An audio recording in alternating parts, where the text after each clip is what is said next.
Hi hello നമ്മുടെ പുതിയ വീഡിയോയിലേക്ക് എല്ലാവർക്കും സ്വാഗതം. ഇന്ന് നമുക്ക് റേഷൻ കടയിൽ നിന്ന് കിട്ടുന്ന ചാക്കേരി വെച്ചിട്ട് നല്ല സോഫ്റ്റ് അപ്പം എങ്ങനെയാണ് ബ്രേക്ക്ഫാസ്റ്റിനോ ഡിന്നറിനോ ഒക്കെ ഉണ്ടാക്കുന്നത് നോക്കാം കേട്ടോ. അതിന് വേണ്ടി ഒരു കപ്പ് റേഷൻ അരി ഒരു ബൗളിലോട്ട് ഇട്ട് കൊടുത്തിട്ടുണ്ട്. അതിലോട്ട് 1/4 കപ്പ് പച്ചരിയും കൂടെ ചേർത്തിട്ടുണ്ട്. 2 ടേബിൾ സ്പൂൺ ഉഴുന്നും 1 ടീസ്പൂണോളം ഉലുവയും കൂടെ ചേർത്ത് നന്നായിട്ട് വെള്ളം ഒഴിച്ച് ഒരു 4-5 മണിക്കൂറോളം കുതിരാൻ വേണ്ടി വെക്കണം കേട്ടോ. അരി നല്ല പോലെ കുതിർന്ന് വന്നതിന് ശേഷം നമ്മൾ ചാക്കേരിയാണ് എടുത്തിരിക്കുന്നത്. അതുകൊണ്ട് തന്നെ കുതിരാൻ കുറച്ച് സമയം എടുക്കും കേട്ടോ. ഇനി അതിനുശേഷം 1/2 കപ്പ് ചോറും 1 ടേബിൾ സ്പൂൺ പഞ്ചസാരയും 1/2 ടീസ്പൂൺ ഈസ്റ്റും കൂടെ ചേർത്ത് നല്ല പോലെ ഒന്ന് അരച്ചെടുക്കണം കേട്ടോ. അരയാൻ കുറച്ച് പാടായിരിക്കും, കുറച്ച് തരികൾ ഉണ്ടാവും, പക്ഷെ നന്നായിട്ട് തന്നെ അരച്ചെടുക്കുക.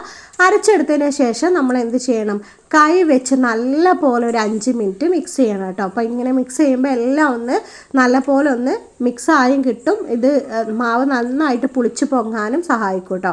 അപ്പോൾ ചെറിയൊരു പുളി ഉണ്ടാവുള്ളൂ നമ്മുടെ ഈ അപ്പത്തിന്. അപ്പോൾ നല്ല പോലെ മിക്സ് ചെയ്തിട്ട് ഇനി ഓവർനൈറ്റ് ഒന്ന് നമ്മൾ ഫെർമെൻറ്റ് ചെയ്യാൻ വെക്കണം.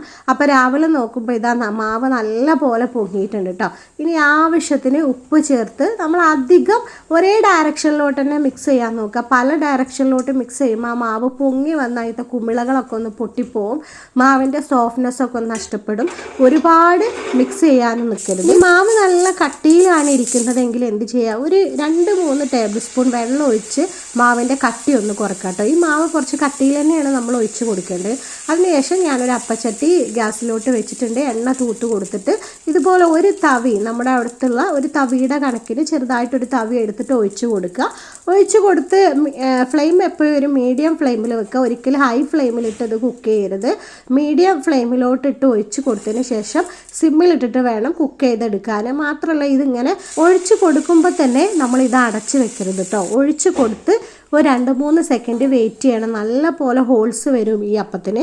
അപ്പോൾ നല്ല ഹോൾസ് വന്ന് തുടങ്ങിയതിന് ശേഷം മാത്രം നമ്മൾ അടച്ച് വെച്ച് കൊടുക്കുക. അപ്പോൾ ഇത് നമ്മുടെ അപ്പം ഇവിടെ റെഡി ആയിട്ടുണ്ട് കേട്ടോ. നല്ല സോഫ്റ്റാണ് അപ്പം, കുറച്ച് തിക്കായിട്ടാണെങ്കിൽ നല്ല പഞ്ഞി പോലത്തെ അപ്പമാണ് കേട്ടോ. ഞാൻ കൈ പിടിക്കുമ്പോൾ തന്നെ നിങ്ങൾക്ക് അറിയാൻ പറ്റും ഇത് എത്രത്തോളം സോഫ്റ്റ് ആണെന്നുള്ളത് കേട്ടോ.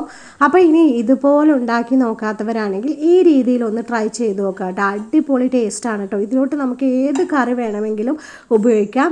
നമുക്ക് ഏത് ചട്നി ആണെങ്കിലോ, ഇനി തക്കാളി ചട്നി ആണെങ്കിലോ, അതുപോലെ ചിക്കൻ കറി, ബീഫ് കറി, മുട്ടക്കറി, ഏത് കറി ആണെങ്കിലും നമുക്ക് കൂട്ടി കഴിക്കാം. നല്ല കോമ്പിനേഷൻ ആയിരിക്കും ഏത് കറിക്കൂട്ടോ. അപ്പോൾ ഉണ്ടാക്കാത്തവരാണെങ്കിൽ ഒന്ന് ഉണ്ടാക്കി നോക്കുക. റെസിപ്പി ഇഷ്ടമായിട്ടുണ്ടെങ്കിൽ ലൈക്കും കമൻറ്റും ഷെയറും വീഡിയോ ഒന്ന് ഹൈപ്പൊന്ന് ചെയ്തേക്കണേ. അതുപോലെ തന്നെ ചാനൽ സബ്സ്ക്രൈബ് ചെയ്യാനും മറക്കരുത്. അപ്പോൾ അടുത്ത വീഡിയോയിൽ കാണാം. Okay, thank you.